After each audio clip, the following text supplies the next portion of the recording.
ਚੱਲਾਂ ਦੁਨੀਆ ਭਗਤ ਬੰਨ ਉਠਾਈ ਪੋਟਲੀ, ਕਿੱਥੈ ਵੰਜਾਂ ਘੱਤ ਕਿਜ ਨਾ ਬੁੱਝੈ ਕਿਜ ਨਾ ਸੁਝੈ। ਦੁਨੀਆ ਗੁੱਜੀ ਪਾਹੇ ਸਾਈਂ ਮੇਰੇ ਚੰਗਾ ਕੀਤਾ, ਨਾਹੀਂ ਤਾਂ ਹੰਪੀ ਦੰਜਾਂ ਆਹੇ। ਸਾਈਂ ਮੇਰੇ ਚੰਗਾ ਕੀਤਾ, ਨਾਹੀਂ ਤਾਂ ਹੰਪੀ ਦੰਜਾਂ ਆਹੇ।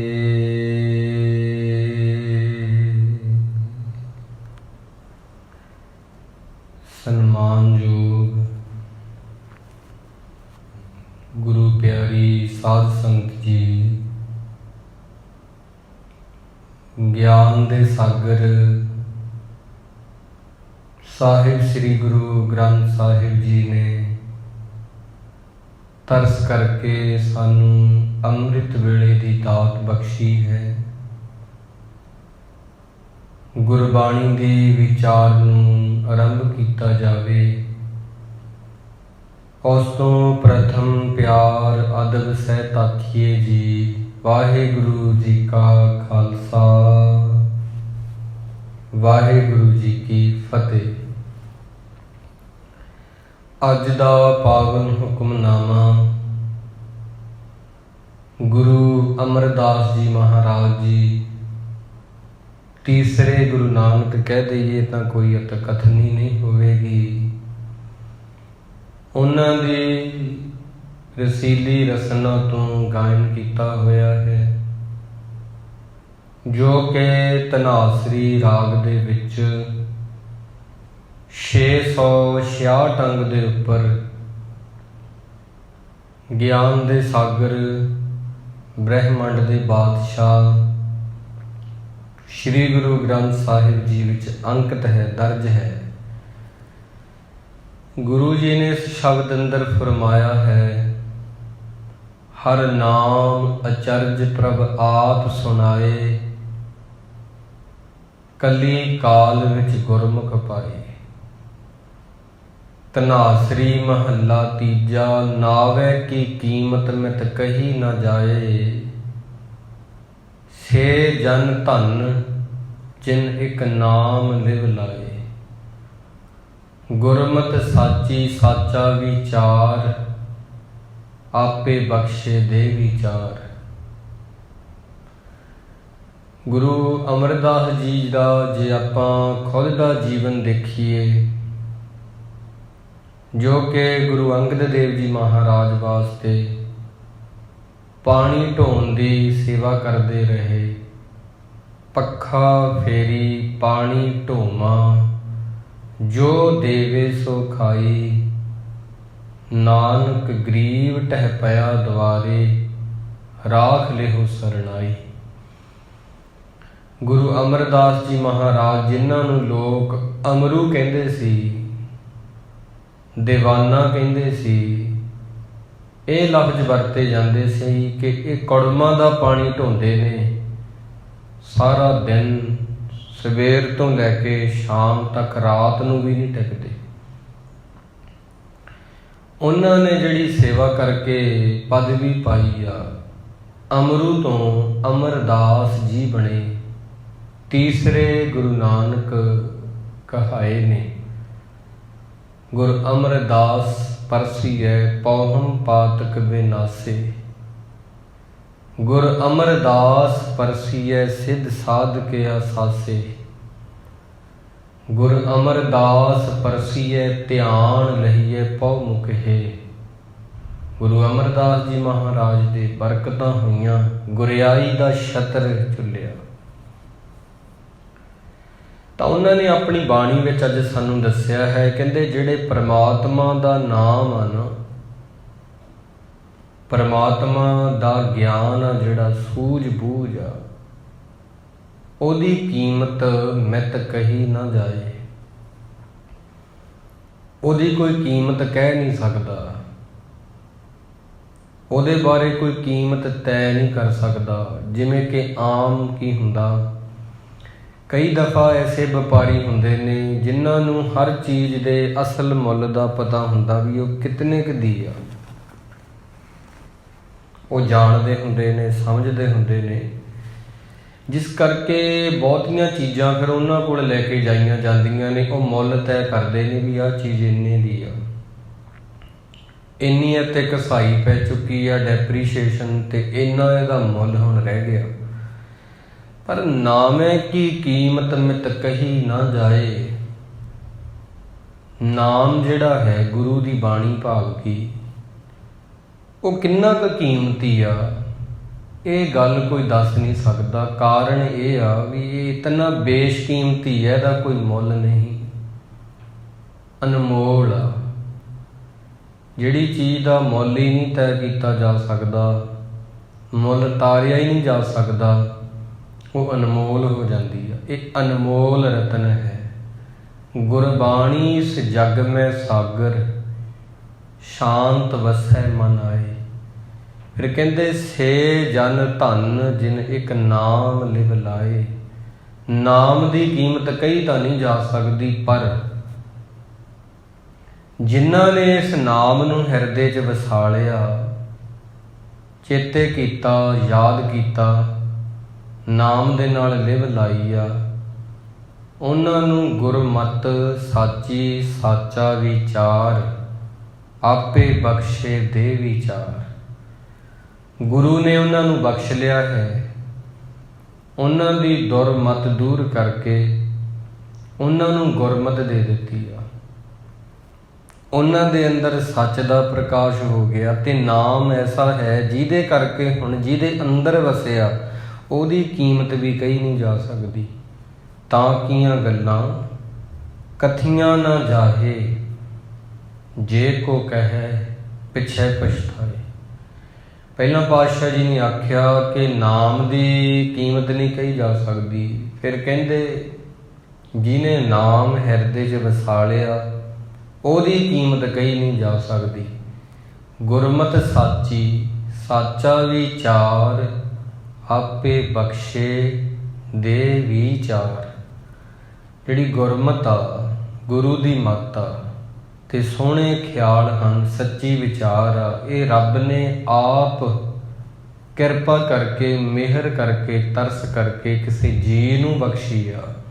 ਹਰ ਨਾਮ ਅਚਰਜ ਪ੍ਰਭ ਆਪ ਸੁਣਾਏ। ਉਹਦਾ ਨਾਮ ਜਿਹੜਾ ਹੈਰਾਨ ਕਰਨ ਵਾਲਾ ਹੈ, ਅਚਰਜ ਆ ਉਹਦੇ ਕੌਤਕ। ਇਹ ਪਰਮਾਤਮਾ ਨੇ ਆਪ ਹੀ ਕਿਰਪਾ ਕਰਕੇ ਉਹਨੂੰ ਸੁਣਾ ਦਿੱਤਾ ਆਪਦੇ ਦਾਸ ਨੂੰ। ਫਿਰ ਉਹਨੇ ਕੱਲੀ ਕਾਲ ਵਿੱਚ ਗੁਰਮੁਖ ਪਾਏ।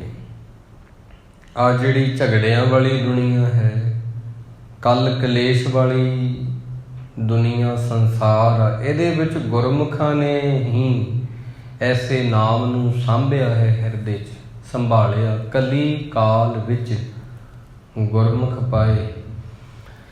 ਇੱਥੇ ਬਹੁਤ ਲੋਕ ਹਨ ਜੋ ਹੋਰ ਕੁਝ ਕਰ ਰਹੇ ਨੇ, ਪਰ ਜੋ ਕਰਨਾ ਚਾਹੀਦਾ ਉਹ ਨਹੀਂ ਕਰ ਪਾ ਰਹੇ।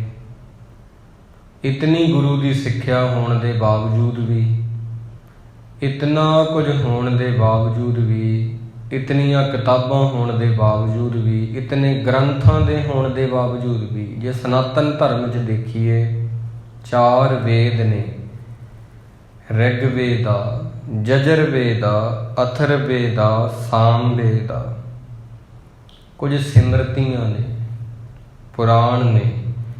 ਇਸਲਾਮ ਦੇ ਵੱਲ ਜਦੋਂ ਦੇਖੀਏ ਤਾਂ ਮੁਕੱਦਸ ਕਿਤਾਬ ਜਿਹਨੂੰ ਕਹਿੰਦੇ ਨੇ, ਪਵਿੱਤਰ ਕਿਤਾਬ ਕੁਰਾਨ ਸ਼ਰੀਫ ਆ, ਸਤਿਕਾਰਯੋਗ ਜਿਹੜੀ ਹੈ ਉਹਨਾਂ ਦਾ ਗ੍ਰੰਥ। ਉਹਦੇ ਹੋਣ ਦੇ ਬਾਵਜੂਦ ਵੀ ਭਾਗਵਤ ਗੀਤਾ ਦੇ ਬੋਲ ਨੇ, ਉਹਦੇ ਹੋਣ ਦੇ ਬਾਵਜੂਦ ਵੀ ਗੁਰੂ ਗ੍ਰੰਥ ਸਾਹਿਬ ਜੀ ਹਨ, ਉਹਦੇ ਵਿੱਚ 1430 ਅੰਗ ਹਨ, ਬਹੁਤ ਤਰ੍ਹਾਂ ਦੀਆਂ ਬਾਣੀਆਂ ਨੇ। ਇੰਨਾ ਕੁਝ ਹੋਣ ਦੇ ਬਾਵਜੂਦ ਵੀ ਬੰਦਾ ਸੱਚ ਕਿਉਂ ਨਹੀਂ ਪਾ ਰਿਹਾ, ਸੱਚ ਨੂੰ ਪ੍ਰਾਪਤ ਕਿਉਂ ਨਹੀਂ ਹੋ ਰਿਹਾ? इतना ज्ञान है, इतना लिटरेचर आ, एक दूं एक सियाणा, एक तो एक लेख पए ने परे तो परे, परे तो परे, ਜਿਹਦੇ ਵਿੱਚ ਸੱਚ ਲਿਖਿਆ ਹੋਇਆ। ਪਰ ਬੰਦਾ ਸਵਾਲ ਹਨੇਰੇ ਵਿੱਚ ਕਿਉਂ ਆ?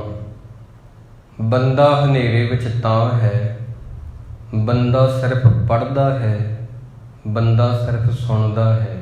ਇਨਸਾਨ ਜਿਹੜਾ ਹੈ ਉਹ ਸੱਚ ਨੂੰ ਪੜ੍ਹਦਾ ਵੀ ਆ, ਸੱਚ ਨੂੰ ਸੁਣਦਾ ਵੀ ਆ, ਪਰ ਸੱਚ ਨੂੰ ਜਿਉਂਦਾ ਨਹੀਂ।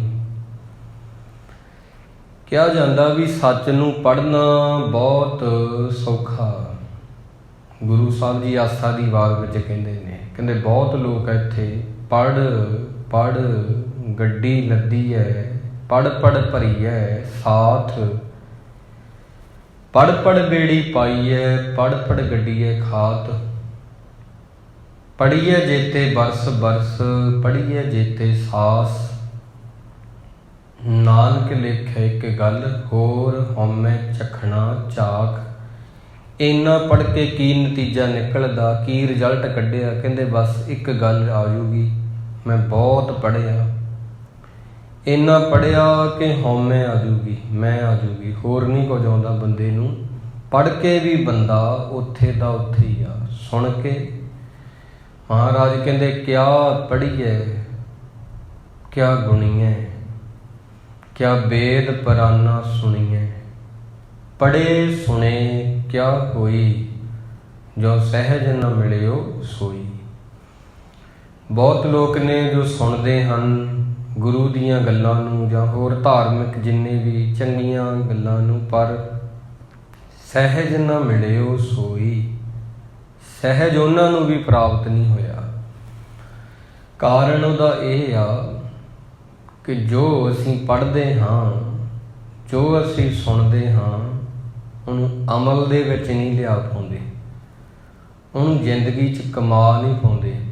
ਕਿਸੇ ਚੀਜ਼ ਨੂੰ ਮੈਂ ਪੜ੍ਹ ਰਿਹਾ, ਤੁਝੇ ਕਿਤਾਬ ਸੇ ਫਿਰੋਗ ਹੈ, ਤੂੰ ਕਿਤਾਬੇ ਖ਼ਵਾਹ ਹੈ, ਸਾਹਿਬੇ ਕਿਤਾਬ ਨਹੀਂ। तुझे किताब से फरोग है, तू किताबे ख्वाह है, साहिबे किताब नहीं। ਕਹਿਣ ਦਾ ਭਾਵ ਇਹ ਆ ਵੀ ਤੂੰ ਧਾਰਮਿਕ ਪੁਸਤਕਾਂ ਨੂੰ ਪੜ੍ਹਨ ਵਾਲਾ ਹੀ ਆ ਬੰਦਿਆ, ਜੋ ਉਹਦੇ ਵਿੱਚ ਲਿਖਿਆ ਨਾ ਉਹ ਤੂੰ ਨਹੀਂ ਹੈਗਾ। ਤੂੰ ਗੀਤਾ ਦਾ ਪਾਠ ਕਰਨ ਵਾਲਾ ਹੈ, ਪਰ ਜੋ ਗੀਤਾ ਕਹਿੰਦੀ ਆ ਉਹ ਤੂੰ ਨਹੀਂ ਹੈਗਾ। ਤੂੰ ਕੁਰਾਨ ਸ਼ਰੀਫ ਦੀਆਂ ਆਇਤਾਂ ਪੜ੍ਹਨ ਵਾਲਾ, ਨਮਾਜ਼ ਪੜ੍ਹਨ ਵਾਲਾ, ਜੋ ਨਮਾਜ਼ ਕਹਿੰਦੀ ਆ ਉਹ ਤੂੰ ਨਹੀਂ ਹੈਗਾ। ਤੂੰ ਸਿੱਖਾ ਬਾਣੀ ਪੜ੍ਹਨ ਵਾਲਾ, ਜਪਜੀ ਸਾਹਿਬ, ਸਵਈਏ ਚੌਪਈ, ਆਨੰਦ ਸਾਹਿਬ, ਜਾਪ ਸਾਹਿਬ, ਕੀਰਤਨ ਸੋਹਿਲਾ, ਪਰ ਜੋ ਕਹਿ ਰਹੀ ਆ ਉਹ ਤੂੰ ਨਹੀਂ ਹੈਗਾ। ਤੂੰ ਸੁਣ ਰਿਹਾ ਬਾਣੀ, ਪਰ ਉਹ ਜੋ ਕਹਿ ਰਹੀ ਆ ਉਹ ਤੂੰ ਨਹੀਂ ਹੈਗਾ। ਤਾਂ ਸੱਚ ਨੂੰ ਪੜ੍ਹਨਾ ਨਹੀਂ ਹੁੰਦਾ, ਸੱਚ ਨੂੰ ਇਕੱਲਾ ਸੁਣਨਾ ਨਹੀਂ ਹੁੰਦਾ, ਸੱਚ ਨੂੰ ਜਿਉਣਾ ਹੁੰਦਾ। ਇੱਥੇ ਬਹੁਤ ਲੋਕ ਨੇ ਜਿਹੜੇ ਸੱਚ ਨੂੰ ਕੇਵਲ ਪੜ੍ਹਦੇ ਨੇ, ਇੱਕ ਥੋੜ੍ਹੀ ਆ। ਇੱਥੇ ਬਹੁਤ ਲੋਕ ਨੇ ਜਿਹੜੇ ਸੱਚ ਨੂੰ ਸੁਣਦੇ ਨੇ, ਇੱਕ ਥੋੜ੍ਹੀ ਆ। ਪਰ ਇੱਥੇ ਬਹੁਤ ਲੋਕ ਘੱਟ ਨੇ ਜਿਹੜੇ ਸੱਚ ਨੂੰ ਜਿਉਂਦੇ ਨੇ। ਉਹਨਾਂ ਦੀ ਬਾਣੀ ਦਰਜ ਆ ਗੁਰੂ ਸਾਹਿਬ 'ਚ, ਜਿਹੜੇ ਸੱਚ ਨੂੰ ਜਿਉਂਦੇ ਨੇ। ਗੁਰੂ ਅਮਰਦਾਸ ਜੀ ਮਹਾਰਾਜ ਜੀ ਜਦੋਂ ਸੇਵਾ ਕਰਦੇ ਹੁੰਦੇ ਸੀ, ਇੱਕ ਦਫਾ ਰਾਤ ਨੂੰ ਪਾਣੀ ਲੈ ਕੇ ਆ ਰਹੇ ਸੀ ਨਦੀ ਤੋਂ। ਉਦੋਂ ਅਚਾਨਕ ਕੀ ਹੋਇਆ ਨਾ, ਇਹਨਾਂ ਦਾ ਠੇਡਾ ਲੱਗਿਆ, ਹਨੇਰੀ ਰਾਤ ਸੀ। ਠੇਡੇ ਲੱਗਣ ਦੇ ਨਾਲ ਉਮਰ ਬਿਰਧ ਹੋ ਗਈ ਸੀ ਤੇ ਡਿੱਗ ਪਏ। ਇਹਨਾਂ ਦੇ ਕੋਲ ਜਿਹੜੀ ਗਾਗਰ ਚੁੱਕੀ ਸੀ ਉਹ ਵੀ ਧਰਤੀ ਤੇ ਜ਼ਮੀਨ ਤੇ ਡਿੱਗੀ ਤੇ ਖੜਕਾ ਹੋਇਆ। ਉੱਥੇ ਇੱਕ ਜੁਲਾਹੇ ਦਾ ਘਰ ਸੀ। ਜੁਲਾਹੇ ਨੇ ਅੱਖ ਖੁੱਲੀ ਖੜਕਾ ਹੋਣ ਦੇ ਨਾਲ ਬਿੜਕਾਈ ਉਹਨੂੰ। ਆਪਣੀ ਪਤਨੀ ਨੂੰ ਕਹਿਣ ਲੱਗਾ, ਇਉਂ ਲੱਗਦਾ ਕੋਈ ਚੋਰ ਹੋਵੇਗਾ, ਬਾਹਰ ਖੜਕਾ ਹੋਇਆ। ਉਹ ਕਹਿਣ ਲੱਗੀ, ਨਹੀਂ, ਮੈਂ ਜਾਣਦੀ ਹਾਂ ਕੋਈ ਚੋਰ ਨਹੀਂ ਇਸ ਵੇਲੇ। ਇਸ ਸਮੇਂ ਬਾਰੇ ਮੈਨੂੰ ਪਤਾ, ਇਹ ਉਹੀ ਅਮਰੂ ਝੱਲਾ ਕਮਲਾ ਵਾ ਜਿਹੜਾ ਆਪਦੇ ਕੁੜਮਾਂ ਦਾ ਪਾਣੀ ਢੋਂਦਾ ਸਾਰਾ ਦਿਨ। ਇਹ ਆਖਿਆ ਸੀ। ਜੁਲਾਹੀ ਜੁਲਾਹੇ ਦੀ ਪਤਨੀ ਨੇ ਇਹ ਸ਼ਬਦ ਆਖੇ ਸੀ ਕਿ ਆਰਾਮ ਦੇ ਨਾਲ ਸੌਂ ਜਾਓ, ਇਹ ਤਾਂ ਅਮਰੂ ਦੀਵਾਨਾ ਝੱਲਾ ਕਮਲਾ ਕੜਮਾਂ ਦਾ ਪਾਣੀ ਢੋਂਦਾ ਰਹਿੰਦਾ ਉਹੀ ਆ। ਗੁਰੂ ਅਮਰਦਾਸ ਜੀ ਮਹਾਰਾਜ ਦੇ ਕੰਨਾਂ ਦੇ ਵਿੱਚ ਜਦੋਂ ਬੋਲ ਪਏ ਸਨ, ਉਹਨਾਂ ਆਖਿਆ ਸੀ, ਮੈਂ ਬੇਆਸਰਾ ਨਹੀਂ, ਨਿਆਸਰਾ ਨਹੀਂ ਹੈਗਾ, ਮੈਨੂੰ ਆਸਰਾ ਦੇਣ ਵਾਲੇ ਗੁਰੂ ਅੰਗਦ ਦੇਵ ਜੀ ਮਹਾਰਾਜ ਨੇ। ਮੈਂ ਨਿਆਸਰਾ ਨਹੀਂ ਹੈਗਾ, ਮੈਂ ਬੇਆਸਰਾ ਨਹੀਂ ਹੈਗਾ, ਮੈਨੂੰ ਸਹਾਰਾ ਦੇਣ ਵਾਲੇ ਗੁਰੂ ਅੰਗਦ ਦੇਵ ਜੀ ਹਨ। ਮੈਂ ਕਮਲਾ ਨਹੀਂ ਹੈਗਾ, ਦੁਨੀਆ ਦੇ ਲੋਕ ਕਮਲੇ ਨੇ, ਝੱਲੇ ਨੇ, ਜੋ ਇਸ ਸੱਚ ਨੂੰ, ਸੇਵਾ ਦੇ ਆਨੰਦ ਨੂੰ ਜਾਣ ਨਹੀਂ ਸਕਦੇ। ਇਹ ਆਖਿਆ ਸੀ।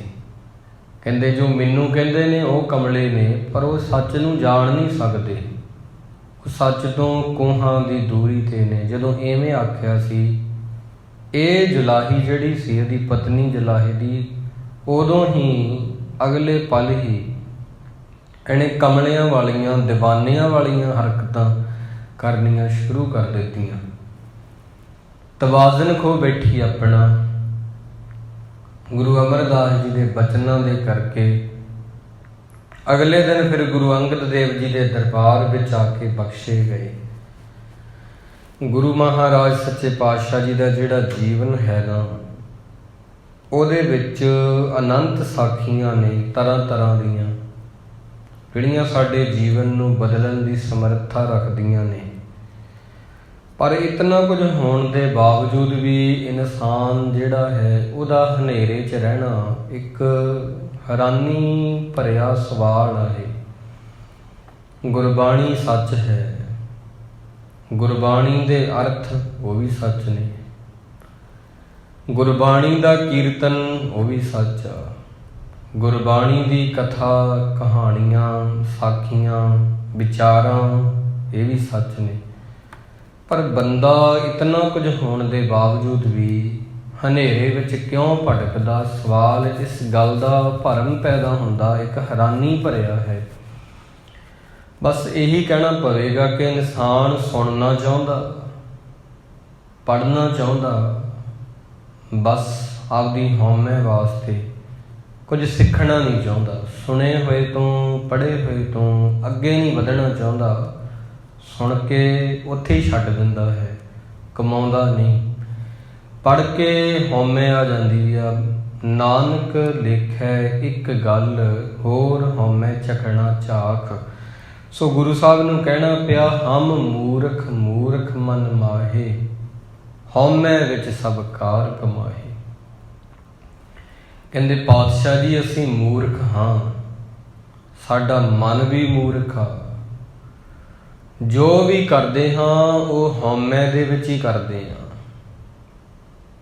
ਕਈਆਂ ਦੀ ਬਾਣੀ ਪੜ੍ਹਨੀ ਵੀ ਹਉਮੈ ਹੀ ਹੁੰਦੀ ਆ, ਕਈਆਂ ਦਾ ਦਾਨ ਕਰਨਾ ਵੀ ਹਉਮੈ ਹੀ ਹੁੰਦਾ, ਮਾਫ ਕਰਨਾ ਕਈਆਂ ਦੀ ਸੇਵਾ ਵੀ ਹਉਮੈ ਹੀ ਹੁੰਦੀ ਆ। ਕਈਆਂ ਦੇ ਬਰਤਨ ਮਾਂਜਣੇ, ਭਾਂਡੇ ਮਾਂਜਣ ਵਾਲੀ ਸੇਵਾ, ਬਸ ਉਹਦੇ ਵਿੱਚ ਹਉਮੈ ਹੀ ਝਲਕਦੀ ਆ, ਪਿਆਰ ਨਹੀਂ ਹੁੰਦਾ। ਗੁਰ ਪ੍ਰਸਾਦੀ ਹਉਮੈ ਜਾਏ, ਹਮ ਮੂਰਖ ਮੂਰਖ ਮਨ ਮਾਹੇ, ਹਉਮੈ ਵਿੱਚ ਸਭ ਕਾਰ ਕਮਾਹੇ। ਕਈ ਦਫਾ ਕੀ ਹੁੰਦਾ ਨਾ, ਅਸੀਂ ਇਉਂ ਆਖਣ ਲੱਗ ਜਾਂਦੇ ਹਾਂ ਕਿ ਘਰ ਦੇ ਵਿੱਚੋਂ ਮੈਂ ਹੀ ਚੰਗਾ ਬੰਦਾ ਹਾਂ, ਮੈਂ ਹੀ ਬਾਣੀ ਪੜ੍ਹਨ ਵਾਲਾ, ਬਾਕੀ ਪਰਿਵਾਰ ਬਸ ਵੈਸੇ ਹੀ ਆ। ਮੈਂ ਹੀ ਸੇਵਾ ਕਰਨ ਵਾਲਾ, ਬਾਕੀ ਕੀੜੇ ਮਕੌੜੇ ਹਨ। ਮੈਂ ਹੀ ਆ ਜਿਹੜਾ ਬਾਣੀ ਪੜ੍ਹਨ ਵਾਲਾ, ਮੈਨੂੰ ਹੀ ਆ ਜਿਹਨੂੰ ਗਿਆਨ ਆ। ਬਸ ਜਿਸ ਵਕਤ ਤੁਸੀਂ ਇਹ ਗੱਲਾਂ ਕਹਿਣੀਆਂ ਸ਼ੁਰੂ ਕਰਦੇ ਹੋ, ਉਸ ਵਕਤ ਹੀ ਤੁਹਾਡੇ ਅੰਦਰ ਇੱਕ ਹਉਮੈ ਆ, ਜਿਹੜੀ ਮੈਂ ਆ, ਉਹ ਪੈਦਾ ਹੋ ਜਾਂਦੀ ਹੈ। ਉਹੀ ਤੁਹਾਨੂੰ ਡੋਬ ਦਿੰਦੀ ਆ। ਇੱਦਾਂ ਵੱਧ ਸਮਝ ਆਊਗੀ। ਹੋਰ ਕਹਿੰਦੇ ਨੇ ਜਿਵੇਂ ਪਾਣੀ ਹੁੰਦਾ ਨਾ, ਪਾਣੀ ਕੀ ਕਰਦਾ? ਸਾਰੀਆਂ ਚੀਜ਼ਾਂ ਨੂੰ ਹਰਿਆ ਭਰਿਆ ਕਰਦਾ। ਪਾਣੀ ਦੀ ਬਹੁਤ ਲੋੜ ਆ। ਪਹਿਲਾ ਪਾਣੀ ਜੀਓ ਹੈ, ਜਿਤ ਹਰਿਆ ਸਭ ਕੋਈ। ਜਿੰਨੀ ਹਰਿਆਵਲ ਆ ਸਾਰੀ ਪਾਣੀ ਕਰਕੇ ਆ। ਪਰ ਜੇ ਕਹਿੰਦੇ ਪਾਣੀ ਦਾ ਫਲੋ ਇੰਨਾ ਹੋ ਜੇ ਇਹ ਉੱਪਰ ਦੀ ਫਿਰ ਜਾਵੇ ਫਸਲਾਂ ਦੇ, ਇਹੀ ਪਾਣੀ ਫਸਲਾਂ ਨੂੰ ਡੋਬ ਦਿੰਦਾ। ਜਿਹੜੇ ਪਾਣੀ ਨਾਲ ਖੇਤੀ ਹਰੀ ਭਰੀ ਹੁੰਦੀ ਆ ਉਸੇ ਨਾਲ ਹੀ ਡੁੱਬਦੀ ਆ। ਗੱਲ ਆ ਉਹਦੇ ਫਲੋ ਦੀ, ਗੱਲ ਆ ਉਹਦੇ ਬੈਲੈਂਸ ਦੀ, ਸੰਤੁਲਨ ਕਿਵੇਂ ਬਣਾ ਕੇ ਰੱਖਣਾ। ਇਸ ਕਰਕੇ ਬਹੁਤੇ ਲੋਕ ਇੱਥੇ ਨਾ ਸੇਵਾ ਕਰਕੇ ਤਾਂ ਡੁੱਬਦੇ ਹੀ ਨੇ। ਗੁਰੂ ਮਹਾਰਾਜ ਕਹਿੰਦੇ ਸੇਵਾ ਕਰਕੇ ਵੀ ਡੁੱਬ ਜਾਂਦੇ ਆ। ਹਉਮੈ ਵਿੱਚ ਸਭ ਕਾਰ ਕਮਾਏ। ਬਹੁਤੇ ਲੋਕ ਨੇ ਅਨਪੜ੍ਹ ਤਾਂ ਡੁੱਬਦੇ ਹੀ ਨੇ ਇੱਥੇ, ਪੜ੍ਹੇ ਲਿਖੇ ਵੱਧ ਡੁੱਬਦੇ ਨੇ ਪੜ੍ਹ ਕੇ। ਜਿਹੜੀ ਪੜ੍ਹਾਈ ਨੇ ਉਹਨਾਂ ਨੂੰ ਤਾਰਨਾ ਸੀ ਉਸੇ ਨੇ ਡੋਬਤਾ। ਇੱਥੇ ਬਹੁਤੇ ਲੋਕ ਨੇ ਨਾ ਦਾਨ ਕਰਕੇ ਡੁੱਬਦੇ ਨੇ, ਦਸਵੰਧ ਨਹੀਂ ਦਿੰਦੇ। ਇੱਥੇ ਲੋਕ ਐਸੇ ਵੀ ਨੇ ਜਿਹੜੇ ਦਸਵੰਧ ਦੇ ਕੇ ਹੰਕਾਰ ਕਰਦੇ ਆ, ਡੁੱਬ ਜਾਂਦੇ ਨੇ। ਦੇਖੋ ਅਸਲ ਦੇ ਵਿੱਚ ਨਾ ਮਹਾਤਮਾ ਬੁੱਧ ਜੀ ਦੇ ਐਵੇਂ ਹੋਰ ਸਮਝੋਗੇ। ਇੱਕ ਸੱਜਣ ਆਇਆ ਉਹਨਾਂ ਦੇ ਕੋਲ ਚੱਲ ਕੇ, ਪੁੱਛਿਆ ਵੀ ਜੀਵਨ ਦੇ ਵਿੱਚ ਕਿਸੇ ਚੀਜ਼ ਨੂੰ ਕਿਵੇਂ ਕਰਨਾ ਚਾਹੀਦਾ। ਉਹ ਕਹਿੰਦੇ ਦੇਖੋ ਕਿ ਜਿਵੇਂ ਨਾ ਆਪਾਂ ਕਿਸੇ ਚੀਜ਼ ਨੂੰ ਫੜਨਾ ਹੋਵੇ ਤੇ ਨਾ ਫੜੀਏ, ਨਾ ਮਤਲਬ ਕਿ ਬਾਹਲੀ ਪਕੜ ਤੇ ਨਾ ਹੀ ਉਹਨੂੰ ਛੱਡ ਕੇ ਮਤਲਬ ਥੱਲੇ ਸੁੱਟ ਦੇਣਾ। ਇੱਕ ਬੈਲੈਂਸ ਹੁੰਦਾ ਚੀਜ਼ ਦੇ ਵਿੱਚ। ਜਿਵੇਂ ਕਿ ਆਪਾਂ ਜ਼ਿੰਦਗੀ ਜਿਉਂਦੇ ਹਾਂ, ਉਹਦੇ ਵਿੱਚ ਦੁੱਖ ਸੁੱਖ ਦੋਏ ਦਰ ਕੱਪੜੇ, ਪਹਿਰੇ ਜਾਏ ਮਨੁੱਖ, ਜਿੱਥੇ ਬੋਲਣ ਹਾਰੀਏ ਤਿੱਥੇ ਚੰਗੀ ਚੁੱਪ। ਦੁੱਖ ਤੇ ਸੁੱਖ ਦੇ ਵਿੱਚ ਬੈਲੈਂਸ ਬਣਾ ਕੇ ਰਹਿਣਾ। ਦੁੱਖ ਆਏ ਤੋਂ ਇੰਨਾ ਲਾਂਭੇ ਨਾ ਦੇਣ ਲੱਗ ਜਾਣਾ, ਇੰਨੇ ਪ੍ਰਮਾਤਮਾ ਨੂੰ ਕਿਵੇਂ ਕਹਿੰਦੇ ਨੇ ਕਿ ਅਹਲੇ ਸਾਹਿਲ ਕੋ ਹਮਨੇ ਪੁਕਾਰਾ ਨਹੀਂ ਹੈ, ਡੂਬਨੇ ਕੋ ਤੁਮ ਡੂਬੇ ਹਮ ਵੀ ਲੇਕਿਨ, ਪਰ ਅਹਲੇ ਸਾਹਿਲ ਕੋ ਹਮਨੇ ਪੁਕਾਰਾ ਨਹੀਂ ਹੈ। ਸ਼ਾਇਰ ਕਹਿੰਦਾ, ਇੱਕ ਆਲਮ ਕਹਿੰਦਾ ਹੈ, ਕਹਿੰਦਾ ਡੁੱਬਣ ਨੂੰ ਤਾਂ ਮੈਂ ਵੀ ਡੁੱਬਿਆ, ਪਰ ਮੈਂ ਬਾਹਲੀ ਹਾਏ ਹਾਏ ਨਹੀਂ ਕੀਤੀ। ਮੈਨੂੰ ਵੀ ਕਹਿੰਦਾ ਦੁੱਖ ਆਏ ਨੇ, ਪਰ ਮੈਂ ਬਹੁਤਾ ਮਤਲਬ ਬੈਲੈਂਸ ਬਣਾਇਆ। ਜੇ ਸੁੱਖ ਆਏ ਤਾਂ ਮੈਂ ਪੈਰ ਨਹੀਂ ਛੱਡਿਆ। ਅਸੀਂ ਪਤਾ ਕੀ ਕਰਦੇ ਹਾਂ, ਹਉਮੈ ਵਿੱਚ ਸਭ ਕਾਰ ਕਮਾਏ। ਗੁਰੂ ਅਮਰਦਾਸ ਜੀ ਕਹਿੰਦੇ ਦੁੱਖ ਦੇ ਵਿੱਚ ਪਾਪੀ ਕਰਮ ਕਮਾਵਦੇ ਕਰਦੇ ਹਾਏ ਹਾਏ, ਬਹੁਤ ਹਾਏ ਹਾਏ ਹੋ ਜਾਂਦੀ ਆ। ਸੁੱਖ ਦੇ ਵਿੱਚ ਪੈਰ ਛੱਡ ਜਾਂਦੇ ਆ। ਇੱਥੇ ਬਹੁਤੇ ਲੋਕ ਨੇ ਜਦੋਂ ਉਹ ਜਹਾਜ਼ ਦੇ ਵਿੱਚ ਬਹਿ ਕੇ ਸਫ਼ਰ ਕਰਦੇ ਨੇ, ਉਹਨਾਂ ਦੇ ਪੈਰ ਵੀ ਨਾਲ ਹੀ ਉੱਡ ਜਾਂਦੇ ਨੇ, ਜ਼ਮੀਨ 'ਤੇ ਨਹੀਂ ਲੱਗਦੇ। ਦੁਨੀਆ ਵਿੱਚ ਐਸੇ ਐਸੇ ਲੋਕ ਨੇ, ਮਾੜਾ ਜਿਹਾ ਮਹਾਰਾਜ ਨੇ ਉਹਨਾਂ ਨੂੰ ਕੁਝ ਬਖਸ਼ ਦਿੱਤਾ, ਉਹ ਇਉਂ ਕਰਦੇ ਨੇ ਕਿ ਦੂਜਿਆਂ ਦੇ ਸਿਰ 'ਤੇ ਬਹਿ ਜਾਂਦੇ ਨੇ। ਦਰਅਸਲ ਮੈਂ ਗੱਲ ਇਹ ਕਹਿਣੀ ਚਾਹੁੰਦਾ ਹਾਂ, ਜਿਹੜੇ ਪਾਣੀ ਦੇ ਨਾਲ ਖੇਤੀ ਹਰੀ ਭਰੀ ਹੁੰਦੀ ਆ, ਯਾਦ ਰੱਖਣਾ ਉਸੇ ਨਾਲ ਹੀ ਡੁੱਬਦੀ ਆ। ਇੱਥੇ ਬਾਣੀ ਪੜ੍ਹ ਕੇ ਤਰੇ ਥੋੜ੍ਹੇ ਨੇ, ਬਾਣੀ ਪੜ੍ਹ ਕੇ ਮੇਰੇ ਜੈਸਾ ਕੋਈ ਨਿਤਨੇਮੀ ਨਹੀਂ, ਡੁੱਬੇ ਬਾਹਲੇ ਨੇ। ਖਿਆਲ ਕਰਨਾ, ਇੱਥੇ ਦਾਨ ਕਰਕੇ ਤਰੇ ਥੋੜ੍ਹੇ ਆ, ਮਹਾਰਾਜਾ ਰਣਜੀਤ ਸਿੰਘ ਵਰਗੇ ਥੋੜ੍ਹੇ ਆ। ਇੱਥੇ ਦਾਨ ਕਰਕੇ ਹੰਕਾਰ ਆ ਗਿਆ, ਡੁੱਬੇ ਵਾਲੇ ਨੇ। ਗੁਰਸਿੱਖ ਪਿਆਰਿਓ, ਇੱਥੇ ਸੇਵਾ ਕਰਕੇ ਗੁਰੂ ਅਮਰਦਾਸ ਜੀ ਵਾਂਗ ਤਰੇ ਥੋੜ੍ਹੇ ਨੇ। ਸੇਵਾ ਦਾ ਹੰਕਾਰ ਆ ਗਿਆ, ਡੁੱਬੇ ਵਾਲੇ ਨੇ। ਇੱਥੇ ਪੜ੍ਹ ਪੜ੍ਹ ਕੇ ਪੋਥੀਆਂ, ਪੋਥੀ ਪੜ੍ਹ ਪੜ੍ਹ ਪੰਡਿਤ ਮੂਆ, ਪੋਥੀ ਪੜ੍ਹ ਪੜ੍ਹ ਪੰਡਿਤ ਮੂਆ। ਪੋਥੀਆਂ ਪੜ੍ਹ ਪੜ੍ਹ ਕੇ ਬਹੁਤ ਲੋਕ ਹੰਕਾਰੇ ਗਏ ਨੇ, ਨਿਮਰਤਾ ਕਿਸੇ ਕਿਸੇ ਚਾਹੀ ਹੈ। ਪੋਥੀ ਪੜ੍ਹ ਪੜ੍ਹ ਜਗ ਮੂਆ, ਪੰਡਿਤ ਹੁਆ ਨ ਕੋਏ, ਢਾਈ ਅੱਖਰ ਪ੍ਰੇਮ ਕੇ ਪੜ੍ਹਾ ਸੋ ਪੰਡਿਤ ਹੋਏ। ਇਸ ਕਰਕੇ ਇੱਥੇ ਬਹੁਤ ਲੋਕ ਹਨ। ਗੁਰੂ ਮਹਾਰਾਜ ਕਹਿੰਦੇ ਹਉਮੈ ਵਿੱਚ ਸਭ ਕਾਰ ਕਮਾਹੇ, ਗੁਰ ਪ੍ਰਸਾਦੀ ਹਉਮੈ ਜਾਏ। ਇੱਥੇ ਬਹੁਤ ਲੋਕ ਨੇ ਪੜ੍ਹੇ ਲਿਖੇ ਵੀ ਡੁੱਬ ਗਏ। ਅਨਪੜ੍ਹਾਂ ਦਾ ਡੁੱਬਣਾ ਸੁਭਾਵਿਕ ਸੀ। ਕੁਰੂਪ ਬੰਦੇ ਦਾ ਡੁੱਬਣਾ ਸੁਭਾਵਿਕ ਸੀ, ਜਿਹੜਾ ਅੰਦਰੋਂ ਕੁਰੂਪ ਆ। ਪਰ ਜਿਹੜੇ ਸੁੰਦਰਤਾ ਕਰਕੇ ਸਨ, ਸੁਹੱਪਣ ਕਰਕੇ ਉਹ ਵੀ ਡੁੱਬ ਗਏ। ਪਾਣੀ ਦੀ ਮਰੀ ਹੋਈ ਖੇਤੀ, ਇਹਦਾ ਫਲਣਾ, ਇਹਦਾ ਫਲੀਭੂਤ ਹੋਣਾ ਬਹੁਤ ਔਖਾ, ਬਹੁਤ ਔਖਾ। ਇੱਕ ਤਾਂ ਉਹ ਖੇਤੀ ਆ ਜਿਹੜੀ ਪਾਣੀ ਤੋਂ ਬਿਨਾਂ ਕੁਮਲਾਈ ਪਈ ਆ। ਫਰੀਦ ਸਾਹਿਬ ਜੀ ਕਹਿੰਦੇ ਉਹਨੂੰ ਤਾਂ ਆਪਾਂ ਪਾਣੀ ਪਾ ਦਈਏ, ਉਹ ਤਾਂ ਠੀਕ ਹੋ ਜੂਗੀ। ਇੱਕ ਪਾਣੀ ਉੱਪਰ ਦੀ ਲੰਘ ਗਿਆ ਖੇਤੀ ਦੇ, ਉਹ ਮਰ ਗਈ, ਉਹਦਾ ਕੋਈ ਹੱਲ ਨਹੀਂ। ਇੱਥੇ ਬਹੁਤ ਲੋਕ ਸੇਵਾ ਨੇ, ਬਹੁਤ ਲੋਕ ਵੇਦਾਂ ਨੇ, ਬਹੁਤ ਲੋਕ ਗ੍ਰੰਥਾਂ ਨੇ, ਉਹਨਾਂ ਨੂੰ ਪੜ੍ਹਨ ਦੇ ਨਾਲ ਉਹਨਾਂ ਅੰਦਰ ਹੰਕਾਰ ਆ ਗਿਆ।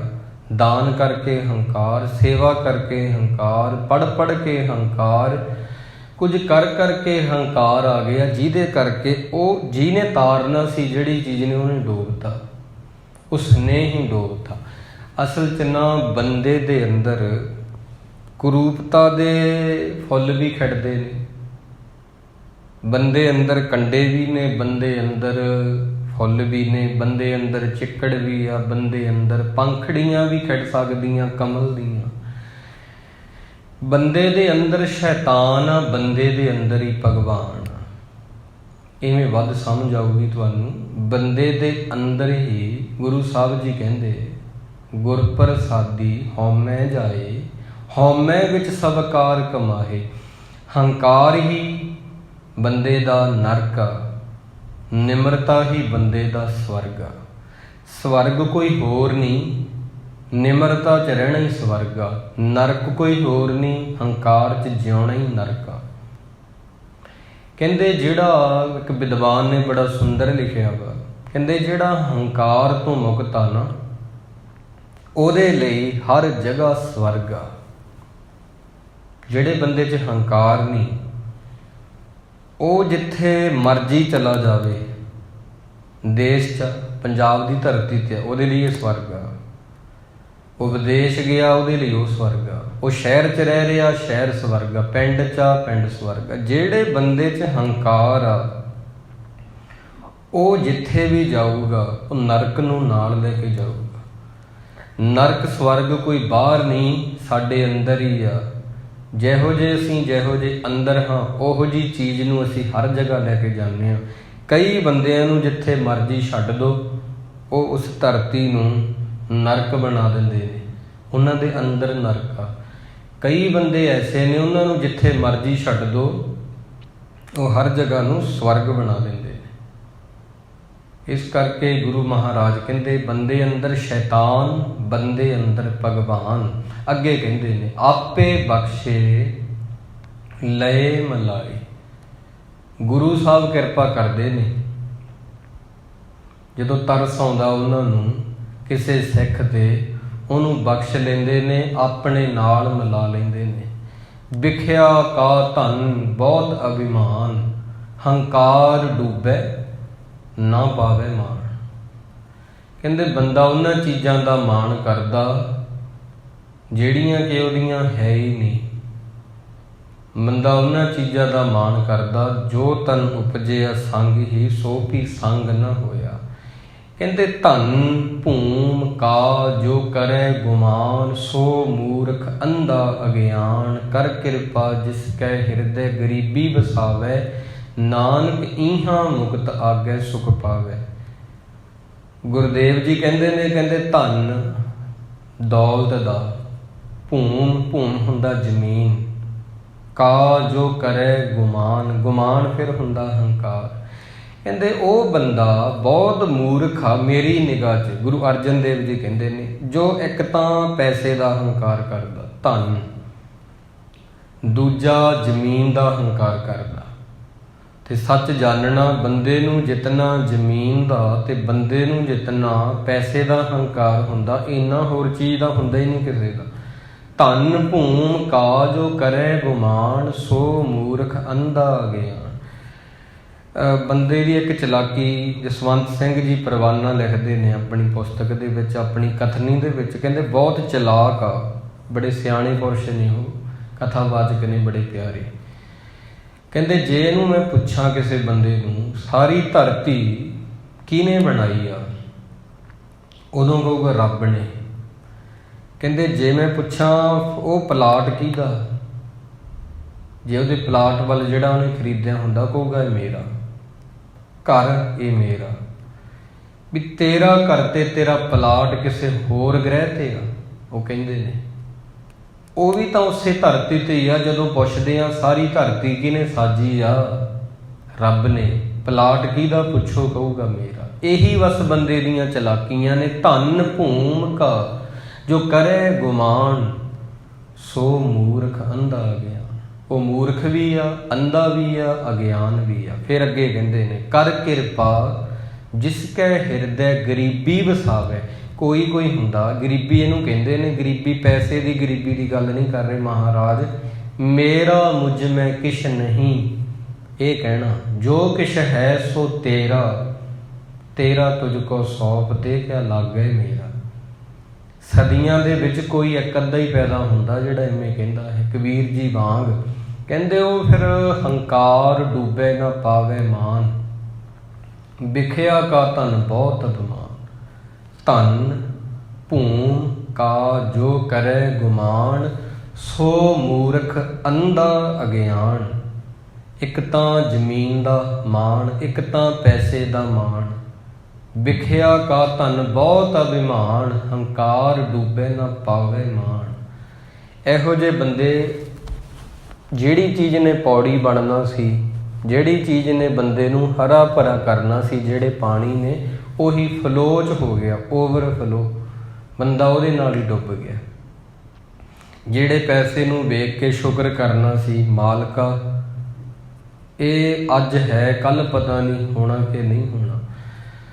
ਮਤਲਬ ਕਿ ਜਿਹੜੇ ਹੌਸਪੀਟਲ ਵਾਲੇ ਨੇ 2-3 ਲੱਖ ਰੁਪਈਆ ਲੈ ਕੇ ਬੰਦੇ ਤੋਂ, ਜਦੋਂ ਬੰਦਾ ਬਿਮਾਰ ਹੋ ਜਾਂਦਾ ਉਦੋਂ ਉਹਦੇ ਮੂੰਹ ਵਾਲੇ ਦੇਖੀ ਜਾਂਦੇ ਆ। ਪਹਿਲਾਂ ਕਾਊਂਟਰ 'ਤੇ ਰਖਾ ਲੈਂਦੇ ਨੇ, ਫਿਰ ਦੇਖੀ ਜਾਂਦੇ ਨੇ ਵੀ ਹੋਰ ਲੈ ਕੇ ਆਉਣਗੇ, ਹੋਰ ਲੈ ਕੇ ਆਉਣਗੇ। ਹਜੇ ਬੰਦੇ ਦਾ ਪਤਾ ਨਹੀਂ ਹੁੰਦਾ ਵੀ ਬਚਣਾ ਕਿ ਨਹੀਂ।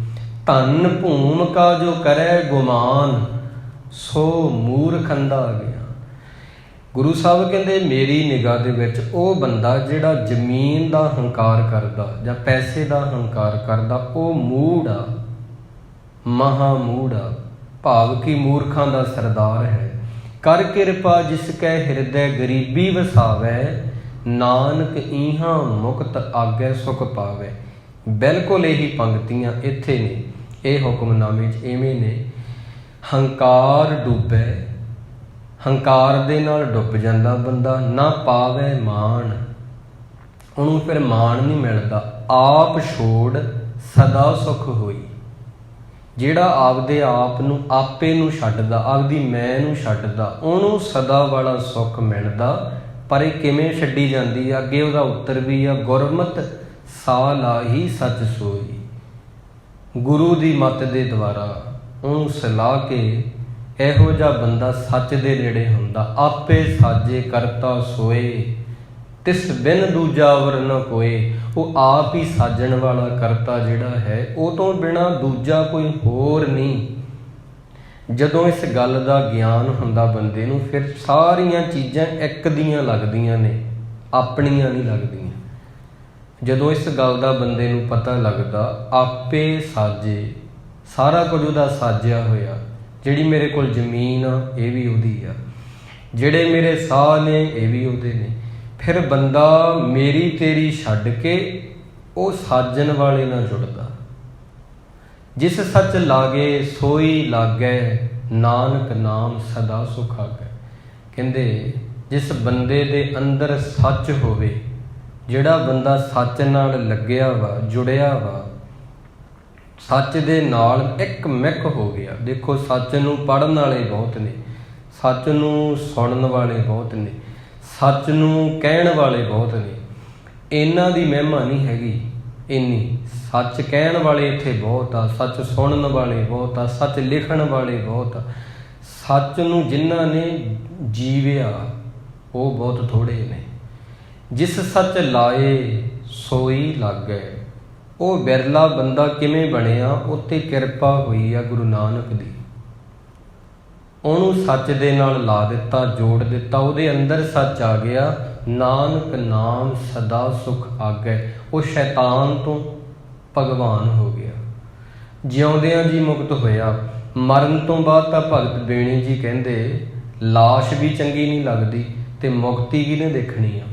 ਲਾਸ਼ ਨੂੰ ਘਰੇ ਕਹਿੰਦੇ ਕੋਈ ਰੱਖਦਾ ਨਹੀਂ। ਆਦ ਘਰੀ ਕੋ ਨਹਿ ਰਾਖੈ ਕਰਤੇ ਦੇਤ ਨਿਕਾਰ। ਪਈ ਹੋਈ ਚਿਰਗਟ ਫਾਰ ਚਟਾਰਾ ਲੈ ਗਇਓ ਤਰੀ ਤਾਗਰੀ ਛੂਟੀ। ਕਹਿੰਦੇ ਨੇ ਕਿ ਉਹ ਜਿਹੜਾ ਪਿੰਜਰਾ ਹੁੰਦਾ, ਪਿੰਜਰੇ ਦੇ ਵਿੱਚ ਜਿਹੜਾ ਪੰਛੀ ਹੁੰਦਾ ਉਹਨੂੰ ਬਿੱਲੀ ਲੈ ਜਾਂਦੀ ਆ, ਪਿੰਜਰਾ ਸੁੰਨਾ ਪਿਆ ਰਹਿ ਜਾਂਦਾ। ਭਾਵ ਕਿ ਆਤਮਾ ਨੂੰ ਮੌਤ ਲੈ ਜਾਂਦੀ ਆ, ਸਰੀਰ ਰੂਪੀ ਪਿੰਜਰਾ ਖਾਲੀ ਰਹਿ ਜਾਂਦਾ। ਇਸ ਕਰਕੇ ਉਹ ਕਹਿੰਦੇ ਨੇ ਮਰਨ ਤੋਂ ਬਾਅਦ ਤਾਂ ਸਰੀਰ ਵੀ ਸੋਹਣਾ ਨਹੀਂ ਲੱਗਦਾ, ਕਾਲਖ ਛਾ ਜਾਂਦੀ ਆ। ਮਰਨ ਤੋਂ ਬਾਅਦ ਮੁਕਤੀ ਕਿੱਥੋਂ ਭਾਲਦੇ ਹੋ? ਜਿਉਂਦਿਆਂ ਜੀ ਮੁਕਤੀ ਹੁੰਦੀ ਆ ਗੁਰਸਿੱਖਾਂ ਦੀ, ਜਿਨ੍ਹਾਂ ਨੂੰ ਲੋਕ ਦੇਖਦੇ ਨੇ। ਕਬੀਰ ਸਾਹਿਬ ਮੁਕਤ ਹੋਏ, ਦੇਖਿਆ ਸਭ ਨੇ। ਨਾਮਦੇਵ ਜੀ ਜਦੋਂ ਮੰਦਿਰ 'ਚ ਗਏ, ਧੱਕੇ ਮਾਰ ਕੇ ਕੱਢਿਆ। ਮੰਦਿਰ ਫੇਰਿਆ ਰੱਬ ਨੇ, ਆਪਦੇ ਭਗਤ ਨੂੰ ਗਲਵੱਕੜੀ 'ਚ ਲਿਆ, ਹੰਕਾਰੀਆਂ ਬਾਹਮਣਾਂ ਨੂੰ ਪਿੱਠ ਦਿਖਾਈ, ਜਿਉਂਦਿਆਂ ਜੀ ਮੁਕਤ ਹੋਏ। ਜੋ ਵੀ ਹੋਊਗਾ ਜਿਉਂਦਿਆਂ ਜੀ ਮੁਕਤ ਹੋਊਗਾ। ਮਰਨ ਤੋਂ ਬਾਅਦ ਜੋ ਅੱਗੇ ਆਤਮਾ ਨਾਲ ਹੁੰਦਾ ਉਹ ਆਤਮਾ ਜਾਣਦੀ ਆ ਜਾਂ ਪਰਮਾਤਮਾ। ਪਰ ਮੂਏ ਕੋ ਜੋ ਮੁਕਤ ਦੇਹੋਗੇ ਮੁਕਤ ਨ ਜਾਣੈ ਕੋਇਲਾ। ਰੱਬ ਜੀ ਕਹਿੰਦੇ ਨੇ, ਪਰਮਾਤਮਾ ਨੂੰ ਕਹਿੰਦੇ ਨੇ ਭਗਤ ਨਾਮ ਦੇ, ਮੈਨੂੰ ਹੁਣੇ ਮੁਕਤੀ ਦੇ। ਮਰਨ ਤੋਂ ਬਾਅਦ ਦੇਂਗਾ ਤਾਂ ਕਿਹਨੇ ਦੇਖਣੀ ਆ। ਇਹੀ ਗੱਲ ਭਗਤ ਬੇਣੀ ਜੀ ਕਹਿੰਦੇ ਨੇ। ਇਹੀ ਕਬੀਰ ਸਾਹਿਬ ਜੀ ਕਹਿੰਦੇ, ਕਿਆ ਕਾਂਸੀ ਕਿਆ ਊਗਰ ਮਗਹਰ। ਕਹਿੰਦੇ ਮੈਂ ਕਾਂਸੀ 'ਚ ਮਰਾਂ ਜਾਂ ਮਗਹਰ 'ਚ ਮਰਾਂ, ਇਹਦੇ ਨਾਲ ਮੈਨੂੰ ਕੋਈ ਫਰਕ ਨਹੀਂ, ਮੈਂ ਮੁਕਤ ਹਾਂ। ਲੋਕ ਕਹਿੰਦੇ ਸੀ ਜਿਹੜਾ ਕਾਂਸੀ ਵਿੱਚ ਮਰਦਾ ਹੈ ਉਹ ਸਵਰਗਾਂ ਨੂੰ ਜਾਂਦਾ, ਜਿਹੜਾ ਮਗਹਰ ਸ਼ਹਿਰ ਦੇ ਵਿੱਚ ਮਰਦਾ ਉਹ ਨਰਕਾਂ ਨੂੰ ਜਾਂਦਾ। ਕਬੀਰ ਸਾਹਿਬ ਜੀ ਨੇ ਕੀ ਕੀਤਾ ਸੀ, ਆਪਦੇ ਆਖਰੀ ਸਮੇਂ ਦੇ ਵਿੱਚ ਆ ਗਏ ਸਨ ਕਾਂਸੀ ਛੱਡ ਕੇ ਮਗਹਰ ਦੇ ਵਿੱਚ ਰਹਿਣ। ਕਹਿੰਦੇ ਮੈਂ ਇੱਥੋਂ ਜਾਊਂਗਾ, ਮੇਰੇ ਕਰਮ ਐਸੇ ਨੇ ਉਹ ਮੈਨੂੰ ਮੁਕਤ ਕਰਦੇ ਨੇ, ਕੋਈ ਸ਼ਹਿਰ ਮੈਨੂੰ ਮੁਕਤ ਨਹੀਂ ਕਰ ਸਕਦਾ। ਮੈਂ ਬਨਾਰਸ 'ਚ ਰਹਾਂ, ਮੈਂ ਮਗਹਰ 'ਚ ਰਹਾਂ, ਇਹ ਗੱਲ ਇੰਨੀ ਮਾਇਨੇ ਨਹੀਂ ਰੱਖਦੀ। ਮੇਰੇ ਕੰਮ ਕਿਹੋ ਜਿਹੇ ਸੀ ਬਨਾਰਸ 'ਚ ਰਹਿੰਦੇ ਹਾਂ, ਇਹ ਗੱਲ ਮਾਇਨੇ ਰੱਖਦੀ ਆ। ਕਰਮੀ ਆਪੋ ਆਪਣੀ ਕੇ ਨੇੜੇ ਕਿ ਦੂਰ। ਇਸ ਕਰਕੇ ਗੁਰੂ ਸਾਹਿਬ ਜੀ ਸਾਨੂੰ ਇਹ ਗੱਲਾਂ ਸਮਝਾਉਂਦੇ ਰਹਿੰਦੇ ਨੇ। ਨਾਮੈ ਕੀ ਕੀਮਤ ਮਿਤ ਕਹੀ ਨਾ ਜਾਏ। ਨਾਮ ਦੀ ਕੀਮਤ ਕੋਈ ਵਪਾਰੀ, ਕੋਈ ਸੌਦਾਗਰ, ਕੋਈ ਜੌਹਰੀ ਕਹਿ ਨਹੀਂ ਸਕਦਾ। ਸੇ ਜਨ ਧਨ ਜਿਨ ਇੱਕ ਨਾਮ ਲਿਵ ਲਾਏ। ਉਹ ਧਨ ਨੇ ਜਿਨ੍ਹਾਂ ਨੇ ਐਸੇ ਨਾਮ ਨਾਲ ਲਿਵ ਲਾਈ ਹੈ। ਗੁਰਮਤਿ ਸਾਚੀ ਸਾਚਾ ਵਿਚਾਰ, ਆਪੇ ਬਖਸ਼ੇ ਦੇ ਵਿਚਾਰ। ਇਹ ਸੱਚੀ ਵਿਚਾਰ ਜੀਤੇ ਬਖਸ਼ਿਸ਼ ਹੁੰਦੀ ਆ ਮਹਾਰਾਜ ਉਹਨੂੰ ਦਿੰਦੇ ਨੇ। ਪਰ ਅਸੀਂ ਹਮ ਮੂਰਖ ਮੂਰਖ ਮਨ ਮਾਹੇ, ਹਉਮੈ ਵਿੱਚ ਸਭ ਕਾਰ ਕਮਾਏ। ਅਸੀਂ ਮੂਰਖ ਹਾਂ। ਫਿਰ ਦੂਜੀ ਵਾਰੀ ਕਹਿ ਦਿੱਤਾ, ਹਮ ਮੂਰਖ ਮੂਰਖ, ਅਸੀਂ ਮੂਰਖ ਹਾਂ, ਸਾਡਾ ਮਨ ਮੂਰਖ ਹੈ। ਹਉਮੈ ਵਿੱਚ ਅਸੀਂ ਸਾਰੀਆਂ ਗੱਲਾਂ ਕਰਦੇ ਹਾਂ। ਜਿਹੜੀਆਂ ਚੀਜ਼ਾਂ ਨੇ ਸਾਨੂੰ ਤਾਰਨਾ ਸੀ ਉਹੀ ਚੀਜ਼ਾਂ ਬੰਦੇ ਨੂੰ ਡੋਬ ਰਹੀਆਂ ਨੇ। ਜਿਹੜੇ ਦਾਨ ਦੇ ਨਾਲ ਬੰਦੇ ਨੇ ਨਿਰਮਲ ਹੋਣਾ ਸੀ, ਦਾਨ ਬੰਦੇ ਨੂੰ ਅੱਜ ਡੋਬ ਰਿਹਾ ਹੈ। ਬੰਦੇ ਨੂੰ ਹੰਕਾਰ ਆ ਜਾਂਦਾ, ਮੇਰੇ ਜੈਸਾ ਕੋਈ ਦਾਨੀ ਨਹੀਂ। ਜਿਹੜੀ ਬਾਣੀ ਨੇ ਸਾਨੂੰ ਤਾਰਨਾ ਸੀ, ਮੇਰੇ ਜਿੰਨਾ ਕੋਈ ਨਿਤਨੇਮੀ ਨਹੀਂ, ਉਹੀ ਬਾਣੀ ਡੋਬ ਰਹੀ ਆ। ਮੇਰੇ ਜਿੰਨੀ ਕੋਈ ਸੇਵਾ ਨਹੀਂ ਕਰ ਸਕਦਾ, ਜਿਹੜੀ ਸੇਵਾ ਨੇ ਤਾਰਨਾ ਸੀ ਉਹੀ ਡੋਬ ਰਹੀ ਆ। ਜਿਹੜੇ ਪਾਣੀ ਨਾਲ ਅਸੀਂ ਹਰੇ ਭਰੇ ਹੋਣਾ ਸੀ ਉਹਦੇ ਕਰਕੇ ਹੀ ਅਸੀਂ ਡੁੱਬ ਗਏ ਹਾਂ। ਦੇਖੋ ਹੈਰਾਨੀ ਦੀ ਗੱਲ ਤਾਂ ਫਰੀਦ ਸਾਹਿਬ ਜੀ ਇਹ ਕਹਿੰਦੇ ਨੇ, ਮੀਂਹ ਹੁਣ ਕਿਤਨੀ ਬਾਰਿਸ਼ ਹੋ ਰਹੀ ਆ। ਜਦੋਂ ਕਈ ਪ੍ਰਦੇਸ਼ਾਂ ਦੇ ਵਿੱਚ, ਦੇਸ਼ਾਂ ਦੇ ਵਿੱਚ ਓਵਰਫਲੋ ਹੋ ਜਾਂਦਾ, ਕਈ ਰਾਜਾਂ 'ਚ ਪਾਣੀ ਨਾਲ ਖੇਤੀ ਹਰੀ ਭਰੀ ਹੁੰਦੀ ਹੈ ਤੇ ਪਾਣੀ ਨਾਲ ਡੁੱਬ ਜਾਂਦੀ ਹੈ। ਪਰ ਜਿਹੜੀ ਪਾਣੀ ਤੋਂ ਬਿਨਾਂ ਕੁਮਲਾਈ ਹੁੰਦੀ ਆ ਉਹ ਤਾਂ ਪਾਣੀ ਨਾਲ ਠੀਕ ਹੋ ਜਾਂਦੀ ਆ। ਜਿਹੜੀ ਪਾਣੀ ਨਾਲ ਹੀ ਮਰ ਜਾਂਦੀ ਆ ਉਹਦਾ ਕੋਈ ਇਲਾਜ ਨਹੀਂ ਹੁੰਦਾ। ਜਿਹੜੀ ਸੇਵਾ ਨੇ ਸਾਨੂੰ ਤਾਰਨਾ ਸੀ, ਜੇ ਸੇਵਾ ਕਰਕੇ ਹੀ ਬੰਦਾ ਡੁੱਬ ਜੇ ਫਿਰ ਉਹ ਬੰਦੇ ਦਾ ਕੋਈ ਇਲਾਜ ਨਹੀਂ। ਇਸ ਕਰਕੇ ਤੱਤੀ ਤੋਏ ਨਾ ਪਲ ਵੈ, ਜੇ ਜਲ ਟੁੱਬੀ ਦੇ ਫਰੀਦਾ। ਜੋ ਡੁਹਾਗਣ ਰੱਬ ਦੀ ਝੂਰ ਰਹਿੰਦੀ ਝੂਰੇ। ਕਹਿੰਦੇ ਉਹ ਦੁਹਾਗਣ, ਉਹ ਮੰਦੇ ਭਾਗਾਂ ਵਾਲੀ ਆਤਮਾ, ਦੁਹਾਗਣ ਹੁੰਦੀ ਆ ਮੰਦੇ ਭਾਗਾਂ ਵਾਲੀ, ਜਿਹੜੀ ਪਰਮਾਤਮਾ ਦੇ ਨਾਲ ਕਦੇ ਮਿਲ ਨਹੀਂ ਪਾਉਂਦੀ। ਉਹ ਮੰਦੇ ਭਾਗਾਂ ਵਾਲੀ ਝੂਰਦੀ ਰਹਿੰਦੀ ਆ ਸਦਾ, ਜਿਹੜੀ ਪਾਣੀ ਦੀ ਮਰੀ ਹੋਈ ਖੇਤੀ ਆ। ਇਸ ਕਰਕੇ ਗੁਰੂ ਮਹਾਰਾਜ ਸਾਡੇ 'ਤੇ ਕਿਰਪਾ ਕਰਨ। ਜਿਹੜੀਆਂ ਚੀਜ਼ਾਂ ਨੇ ਸਾਨੂੰ ਤਾਰਨਾ ਵਾ, ਕਿਤੇ ਉਹੀ ਚੀਜ਼ਾਂ ਸਾਨੂੰ ਡੋਬ ਨਾ ਦੇਣ। ਥੋੜ੍ਹੀ ਜਿਹੀ ਸੰਗਤ ਕਰਕੇ ਬੰਦਾ ਦੂਜਿਆਂ ਨੂੰ ਪੈਰਾਂ ਦੀ ਜੁੱਤੀ ਦੱਸਦਾ ਹੈ। ਥੋੜ੍ਹੀ ਜਿਹੀ ਸੇਵਾ ਕਰਕੇ ਬੰਦਾ ਕਹਿੰਦੇ ਦੂਜਿਆਂ ਨੂੰ ਕੀੜੇ ਮਕੌੜੇ ਦੱਸਣ ਲੱਗ ਜਾਂਦਾ। ਬਸ ਇੱਥੇ ਹੀ ਬੰਦਾ ਡੁੱਬ ਜਾਂਦਾ। ਹੰਕਾਰ ਡੁੱਬੈ ਨਾ ਪਾਵੇ ਮਾਣ, ਵਿਖਿਆ ਕਾ ਧਨ ਬਹੁਤ ਅਭਿਮਾਨ। ਪੈਸੇ ਦਾ ਮਾਣ, ਧਨ, ਭੂਮ, ਜ਼ਮੀਨ ਦਾ ਮਾਣ, ਕਾਜੋ ਕਰੇ ਗੁਮਾਨ। ਜਿਹੜਾ ਹੰਕਾਰ ਕਰਦਾ ਬਸ ਉਹ ਮੂਰਖ, ਅੰਧਾ, ਅਗਿਆਨ। ਉਹ ਅੰਧਾ ਬੰਦਾ ਵਾ, ਭਾਵੇਂ ਉਹਦੇ ਅੱਖਾਂ ਨੇ, ਉਹਦੇ ਕੋਲ ਚਾਨਣ ਨਹੀਂ ਹੈਗਾ, ਗਿਆਨ ਨਹੀਂ ਹੈਗਾ, ਅਗਿਆਨੀ ਆ ਉਹ ਬੰਦਾ, ਉਹਨੂੰ ਸਮਝ ਨਹੀਂ ਹੈਗੀ। ਇਸ ਕਰਕੇ ਐਸੇ ਇੱਕ ਨਹੀਂ, ਦੋ ਨਹੀਂ, ਤਿੰਨ ਨਹੀਂ, ਕਰੋੜਾਂ ਹੀ ਡੁੱਬਦੇ ਆ। ਹਮ ਦੇਖਾਂ ਤੈ ਡੂਬੀ ਅਲੇ। ਮਹਾਰਾਜ ਕਹਿੰਦੇ ਅਸੀਂ ਨਿੱਤ ਵਹਿੰਦੇ ਹਾਂ ਡੁੱਬਦਿਆਂ ਨੂੰ।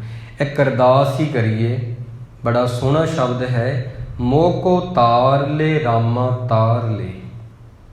ਮੋਹ ਕੋ, ਰੱਬ ਜੀ ਮੈਨੂੰ ਤਾਰ ਲੋ, ਤਾਰ ਲੋ। ਦੋ ਵਾਰੀ ਕਹਿੰਦੇ ਨੇ, ਮੋਹ ਕੋ ਤਾਰ ਲੈ ਰਾਮਾ ਤਾਰ ਲੈ। ਮੈਂ ਅਜਾਨ, ਮੈਂ ਅਜਾਨ, ਅੱਗੇ ਆ ਤਰਵੇ ਨਾ ਜਾਨੂ। ਤਰਨਾ ਨਹੀਂ ਮੈਨੂੰ ਆਉਂਦਾ, ਸਵਿਮਿੰਗ ਨਹੀਂ ਮੈਨੂੰ ਕਰਨੀ ਆਉਂਦੀ ਇਹ ਸੰਸਾਰ ਦੇ ਵਿੱਚ। ਮੈਂ ਅਜਾਨ ਜਨ ਤਰਵੇ ਨਾ ਜਾਨੂ, ਬਾਪ ਬੀਠਲਾ ਬਾਂਹ ਦੇ।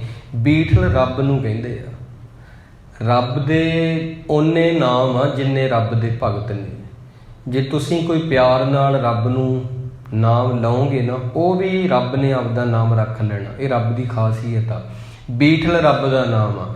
ਮੋਹ ਕੋ ਬਾਪ ਬੀਠਲਾ ਬਾਹਾਂ ਦੇ। ਮੈਨੂੰ ਬਾਂਹ ਦੇ ਕੇ ਬਚਾ ਲਾ, ਮੈਨੂੰ ਤਰਨਾ ਨਹੀਂ ਆਉਂਦਾ। ਕਾਰਨ ਕੀ ਆ? ਉਹ ਕਹਿੰਦੇ ਅਸੀਂ ਬਹੁਤ ਦੇਖ ਲਏ ਡੁੱਬਦੇ, ਮੈਂ ਡੁੱਬਣਾ ਨਹੀਂ ਚਾਹੁੰਦਾ, ਪਰ ਮੈਨੂੰ ਤਰਨਾ ਨਹੀਂ ਆਉਂਦਾ।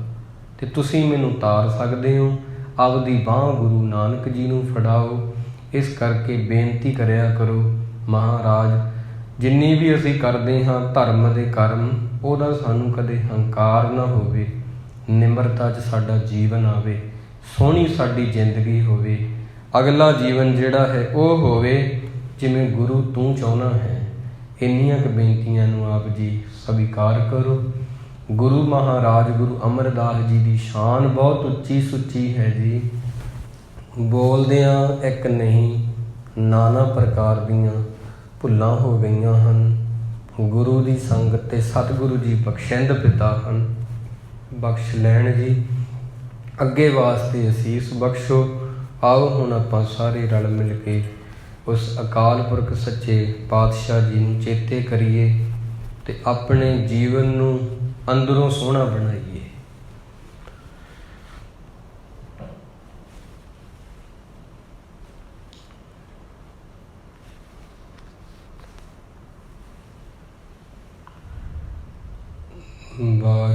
ਵਾਹਿਗੁਰੂ।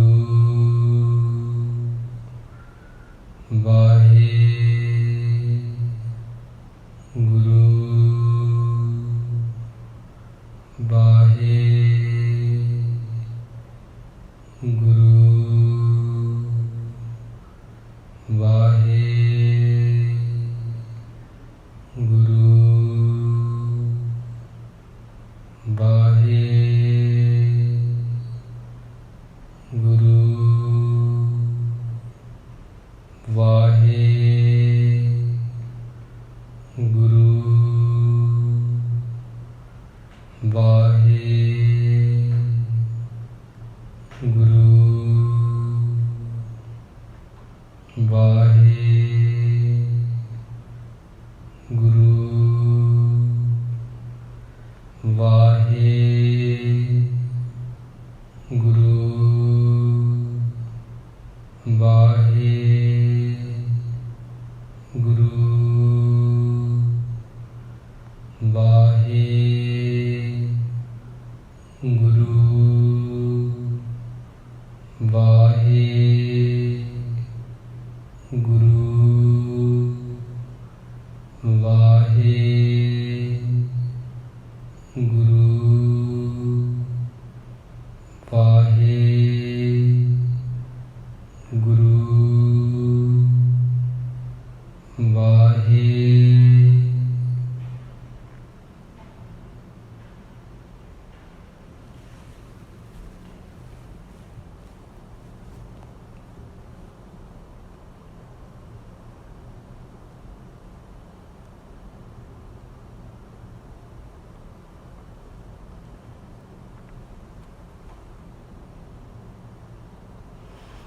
ਦੇਹੋ ਸੱਜਣ ਅਸੀਸੜੀਆਂ ਜਿਉ ਹੋਵੇ ਸਾਹਿਬ ਸਿਉ ਮੇਲ। ਵਾਹਿਗੁਰੂ ਜੀ ਕਾ ਖਾਲਸਾ ਵਾਹਿਗੁਰੂ ਜੀ ਕੀ ਫਤਿਹ। ਤੂੰ ਠਾ